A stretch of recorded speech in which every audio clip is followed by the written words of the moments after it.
The tone is warm, paternal, calm, and morally certain. It does not sound clinical. It sounds grounded. The speaker avoids sounding clever. That is intentional. He wants to sound older, steadier, and harder to fool than the marketplace around him. Humility is also part of the trust design. I'm not a doctor. I won't sell you a secret. I'll be plain with you. Those lines lower resistance.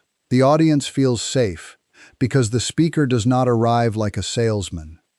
The pace is slow on the surface, but actually very retention-focused underneath. It opens with a human image, then withholds the main lesson for a moment while building moral authority. It repeats the core thesis several times before expanding it. That repetition slows the rhythm emotionally, but it also helps weaker attention viewers stay on track. The body of the script then moves in clean units. Each unit is conceptually simple, emotionally clear, and easy to follow while listening passively. The emotional triggers are very strong. There is nostalgia, which softens the listener and creates authority through tradition. There is fear of decline, especially the fear of becoming weak, dull, dependent, or irrelevant. There is anger at industries that profit from insecurity. There is hope, because the answer is framed as practical and reachable. There is dignity, because the elderly in the story are not pitied, they are respected. And there is belonging, because the audience is invited into a community of people who still remember what matters. The structure is efficient. It begins with an elder anecdote, then it immediately denies the miracle cure. Then it establishes identity and disclaimer. Then it reframes the entire problem. Then it delivers a small number of memorable pillars. Then it summarizes those pillars in a clean emotional restatement. Then it widens the frame into a critique of modern incentives. Then it closes with audience participation, future video setup, and a repeating final thought. That is an excellent retention spine because it blends story, lesson, conflict, and invitation. The storytelling flow is also important. The old man at the start is not just a story. He is a symbol of the promised outcome. The script keeps returning to him indirectly. That is why the advice feels embodied rather than abstract. Instead of saying healthy aging, it gives the listener a picture, a strong old man still useful, still upright, still clear-minded. The audience is not chasing information, they are chasing that image. The audience engagement tactics are simple and effective. The speaker uses direct address constantly. He says, "I want to tell you something plain and true," which sounds intimate. He invites comments with specific prompts, making it easy for viewers to respond. He previews the next video in a way that feels connected rather than random. He claims to read every comment, which strengthens the parasocial bond, and he makes the audience feel slightly wiser than the average consumer, which is always sticky. Psychologically, the script works because it removes confusion. It reduces a messy life problem into a morally satisfying frame. The world is shouting nonsense, but the truth is plain. That gives the listener emotional relief. It also grants agency. Instead of needing expensive solutions, the viewer is told they can act through daily habits. That shift from helplessness to control is one of the strongest viral levers in this type of content. If you want to outperform this kind of script on a hot topic like hair loss, the biggest upgrade is specificity. The competitor's version is emotionally strong but general. A stronger script should keep the trust-heavy tone while adding sharper symptom recognition, modern relevance, more immediate "that's me" moments, and clearer cause-effect phrasing. In other words, keep the emotional honesty, but make the viewer feel seen in present-day life. So below is a fully original, ready-to-use voiceover script built for that purpose. It does not copy the supplied script's wording or exact design, but it aims for the same broad strengths: credibility, emotional pull, simple phrasing, high retention, strong audience connection, and shareability. Before you blame your shampoo, picture a bathroom sink early in the morning. The house is quiet, the light is harsh, and there in the basin is another small knot of hair you swear was not there yesterday. You tell yourself it is nothing. You say maybe it is the season, maybe you washed too hard, maybe you are imagining it. But then your hand lingers at your hairline a little longer than it used to. You angle your face toward the mirror. You look at the part. You look at the temples. And in that private moment, before you have said a word to anybody, a thought lands in the chest with more weight than people like to admit. Something is changing. Most people do not speak honestly about that moment. They joke about it, hide it under a new haircut, switch products, take a few photos in better lighting, and try to forget what they saw. But hair loss has a way of reaching deeper than vanity. It can make a person feel older than they are. It can make them feel less healthy than they hoped. It can make them feel betrayed by their own body. And that is why so many people become easy prey for anyone promising quick regrowth in a bottle, a capsule, a serum, a brush, or a miracle trick nobody else knows. Let me tell you something plain at the start. Most people begin chasing hair loss too late and in the wrong place.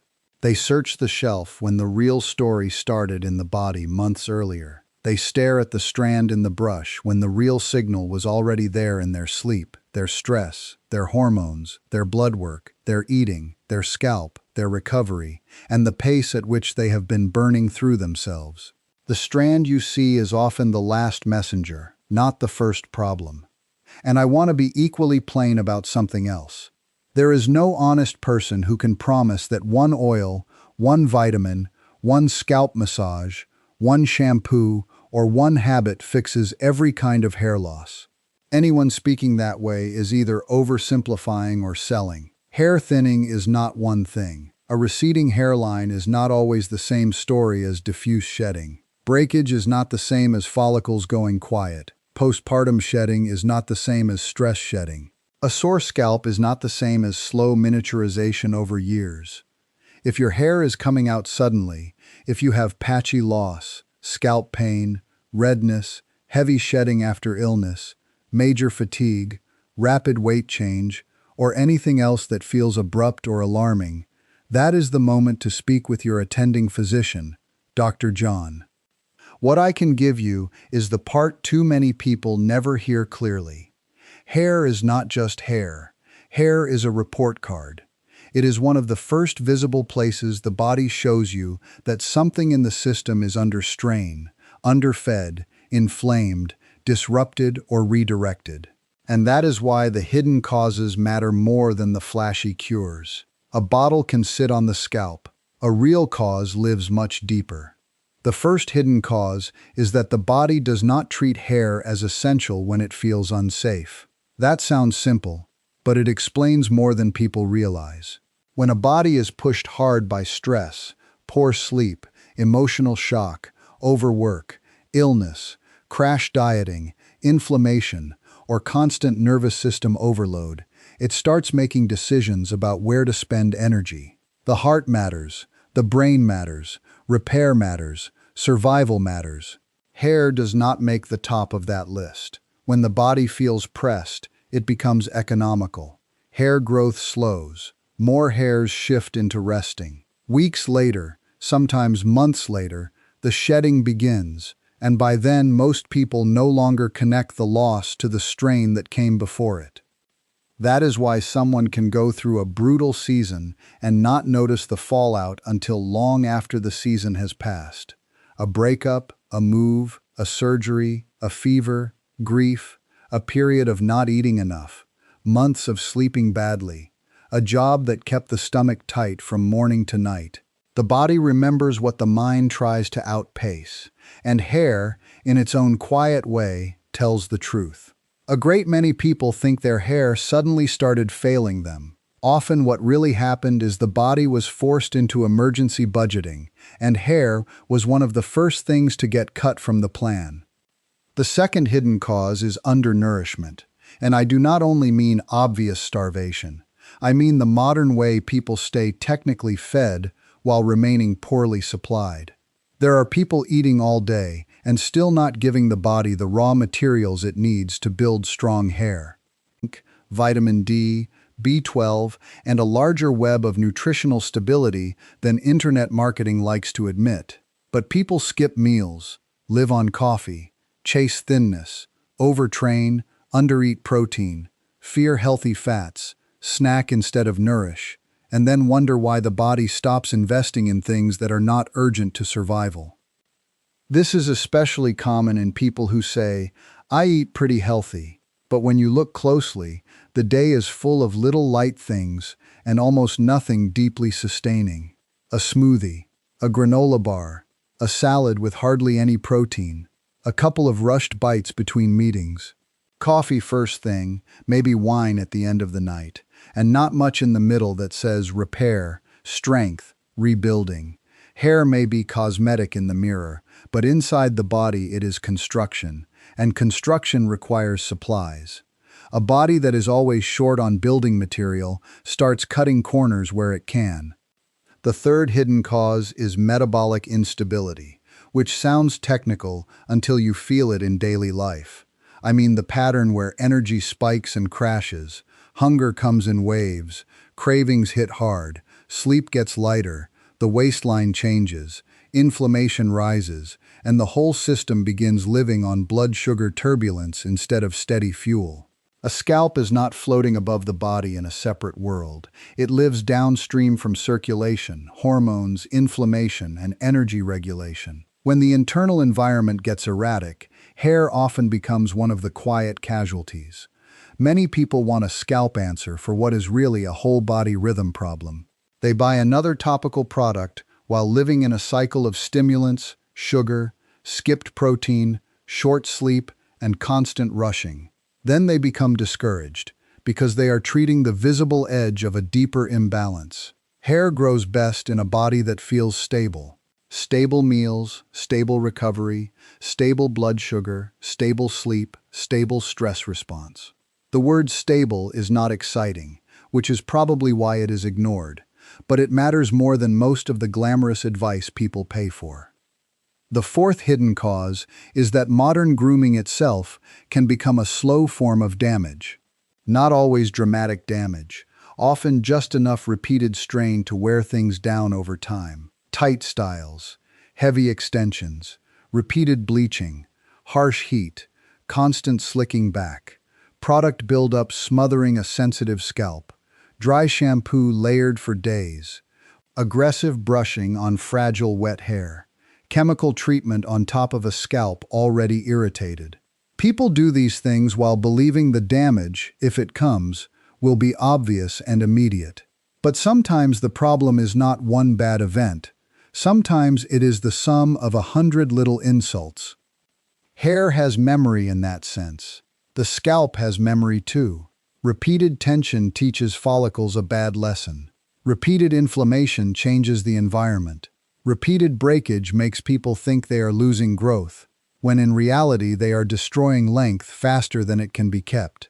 And because beauty habits are tied to identity, people often hold on to the very routine that is hurting them.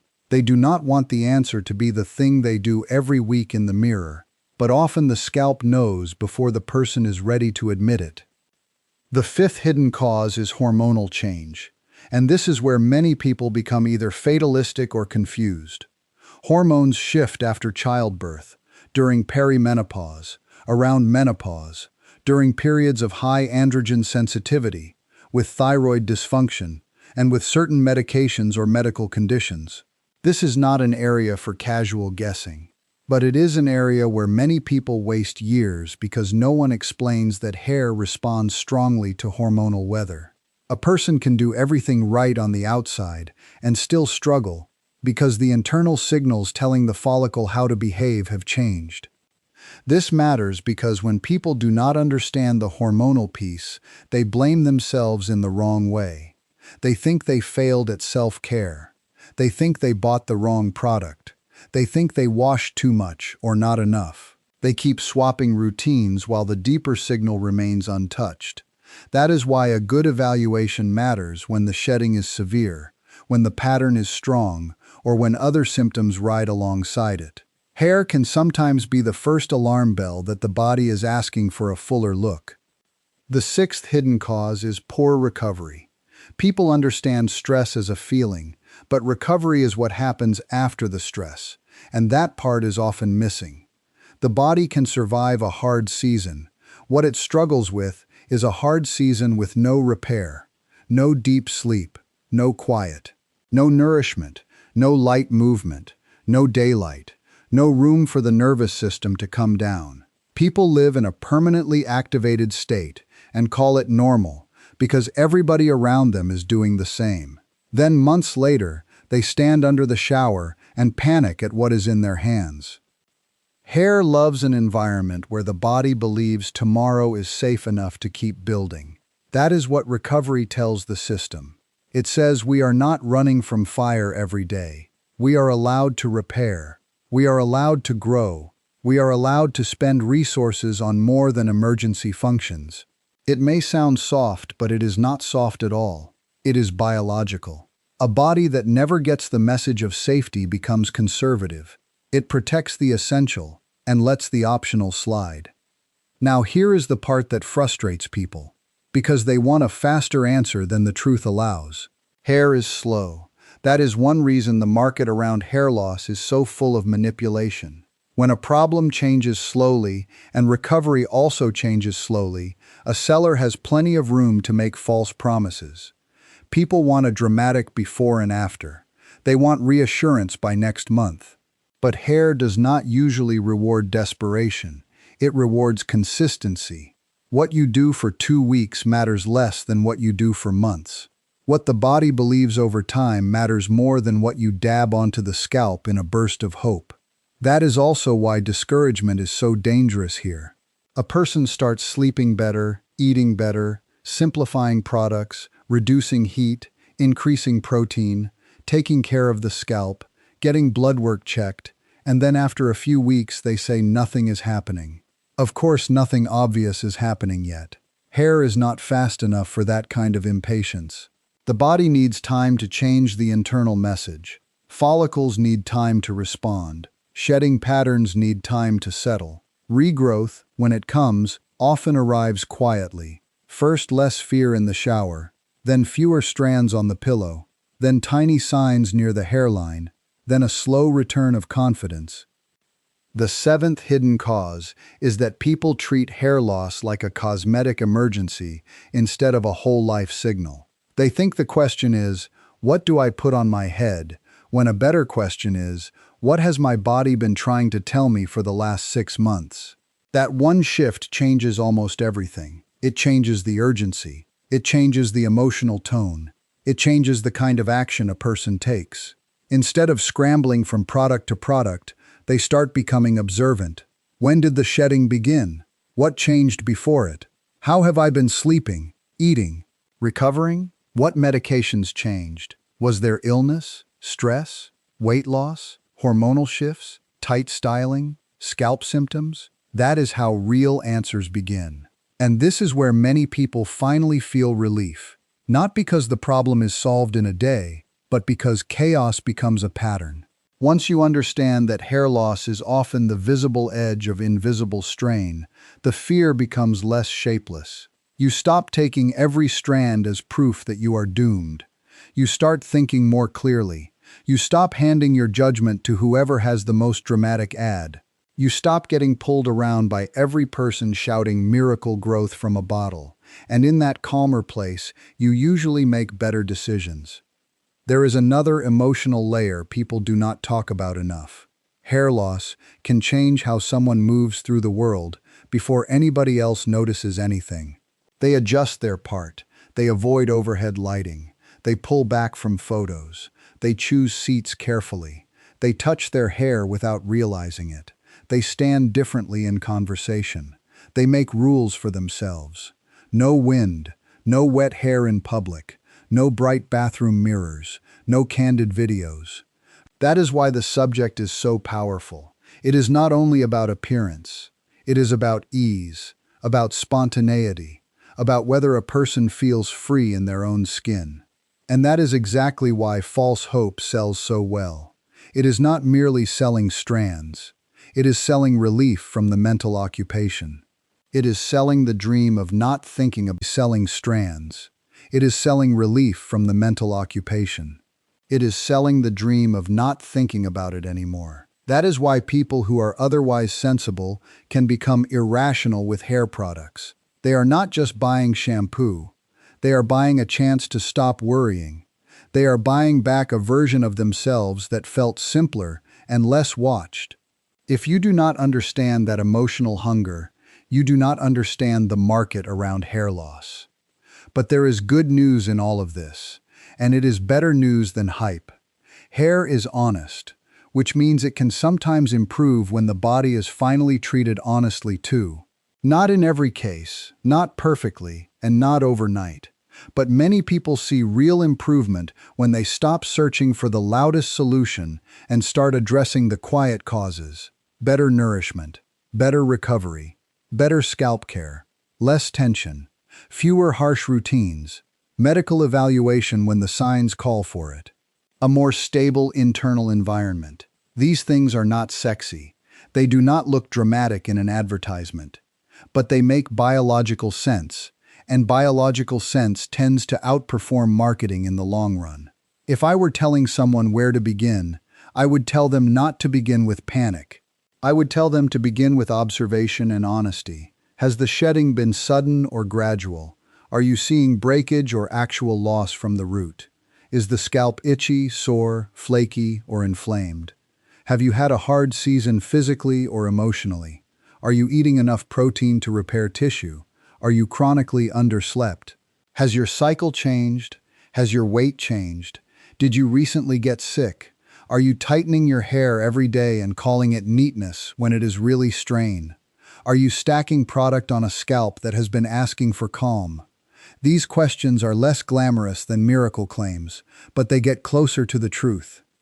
There is a sentence I wish more people heard early. The brush is where hair loss becomes visible, not where it begins. Once you understand that, you stop being hypnotized by the immediate and start respecting the timeline. Today's shedding may reflect yesterday's life, and that is not bad news. It means today's better choices may show up later too. The body is slower than fear, but it is not deaf to change. I also think people deserve more dignity in this conversation. Too much hair loss content either terrifies them or infantilizes them. It tells them they are one product away from rescue or one mistake away from ruin. Neither is fair. Most people do not need fear. They need clarity. They need someone to say, this is common, this is emotionally real, this can have more than one cause, and you are not foolish for caring. You look in the mirror every day. Of course you notice. Of course it affects you. But panic does not strengthen follicles. Understanding does. And for those who feel ashamed that this bothers them more than they think it should, let that shame go. Humans have always attached meaning to hair. Youth, vitality, health, identity, femininity, masculinity, attractiveness, strength, normalcy, self-recognition. So when hair changes, it touches more than aesthetics. It touches self-perception. There is nothing shallow about wanting to understand what is happening to your own body. The mistake is not in caring. The mistake is in letting fear make your decisions for you. If the modern market has taught people anything badly, it is this. It has taught them to treat the scalp like a battlefield and the body like an afterthought. But the scalp is part of the body. The follicle is not a separate citizen. It listens to the same stress signals, hormonal shifts, nutrient shortages, inflammatory states, and recovery patterns as the rest of you. Which means in many cases, the most meaningful hair loss strategy is not more aggression, it is better stewardship. That does not mean doing nothing. It means doing the right things long enough to matter. It means being gentle where you were rough, consistent where you were chaotic, patient where you were desperate, curious where you were ashamed, and willing to look beneath the visible symptom. It means understanding that some cases need medical help, some need time, some need both, and many need an honest inventory before they need another purchase. So if hair loss has been weighing on you, Do not let the next dramatic promise rush you. Pause. Think back. Trace the timeline. Ask what changed before the strands appeared. Ask whether your body has been living as though it is safe enough to grow. Ask whether it has been fed enough, rested enough, steadied enough, protected enough. Ask whether your habits have been helping or harassing the very thing you are trying to save. Those questions are not flashy, but they are closer to the truth than most advertising will ever be. And if you know somebody whose hair changed after a hard year, after childbirth, after illness, after burnout, after dieting, after hormonal shifts, after relentless styling, then you have seen this principle already. Hair often speaks after the rest of life has spoken first. We only miss the message because we are trained to look at the mirror before we look at the pattern. That is why I think the hidden causes matter more than the visible symptom. Because once you understand the hidden causes, the symptom stops feeling like a random punishment. It becomes information, not always pleasant information, but useful information. And useful information is far more powerful than fear. So tell me this in the comments. When did you first realize your hair was changing, and what was happening in your life before that started? Was it stress, illness, hormones, weight loss, postpartum recovery, tight styling, poor sleep, or something else you only connected later? I am curious what pattern you noticed, because the more openly people speak about the timeline, the less control the fear has over them. And if this gave you a clearer way to think about hair loss, stay with me, because next I want to go deeper into the early warning signs most people miss before the shedding gets obvious, and the daily habits that quietly make the scalp environment better or worse, without people realizing it. Until then, do not let the loudest promise become your truth. Hair responds to the life around it. And many times the path forward begins not with another miracle product, but with finally seeing what your body has been trying to say all along.